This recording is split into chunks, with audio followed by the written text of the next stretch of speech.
সম্মানিত মৎস্যপ্রেমিক ভাইয়েরা, তো আপনারা যে যেখান থেকে বসে এই ভিডিওটুকু লক্ষ্য করতে পারতেছেন, আশা করছি আল্লাহর অশেষ রহমতে আপনারা সকলে ভালো এবং কি সুস্থ আছেন। তো আপনাদের মাঝে আজকে আমি যে মাছের বিষয়টা নিয়ে আলোচনা করব, এগুলো হচ্ছে ভিয়েতনামি শোল মাছের পোনা নিয়ে।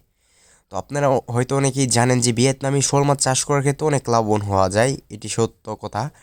তো আপনারা অবশ্যই ভিয়েতনামি শোল মাছের পোনা চাষ করার ক্ষেত্রে আপনারা দেশি শোল কখনোই চাষ করবেন না। অরিজিনাল যে ভিয়েতনামি শোলগুলো আছে ওইগুলো চাষ করলে আপনারা অল্প দিনের মধ্যেই লাভবান হতে পারবেন। দেখা যাচ্ছে আমাদের কাছ থেকে সংগ্রহ করবেন 2.5 থেকে 3 ইঞ্চি বা 4 ইঞ্চি মাছের পোনা সংগ্রহ করবেন। আপনি 5 মাস চাষ করার পরে দেখা যাচ্ছে একটা মাছের ওজন আসবে 2 থেকে 3 কেজি প্লাস হয়ে থাকে ওজন, 1 কেজি একটা মাছ। তো আপনারা যারা এরকম মাছের পোনা আমাদের কাছ থেকে সংগ্রহ করতে চাচ্ছেন তারা নিতে পারেন। দেখা যাচ্ছে আমরা বাংলাদেশের যে কোনো প্রান্তেই হোম ডেলিভারি দিয়ে থাকছি। এই মাছের পোনাগুলো আপনারা ফিট খাবার খেয়ে এই মাছের পোনাগুলো বড় করতে পারবেন। সর্বনিম্ন 5 মাসের মধ্যে এই মাছের পোনাগুলো বাজার যাতে যোগ্য হয়ে যায় আর কি।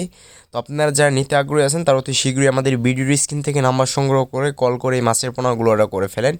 বাংলাদেশের যে কোনো প্রান্তেই হোম ডেলিভারি করা সম্ভব এবং কি আমাদের কাছে রয়েছে দেশ এবং বিদেশি জাতের সকল প্রজাতির মাছের রেণুপোনা।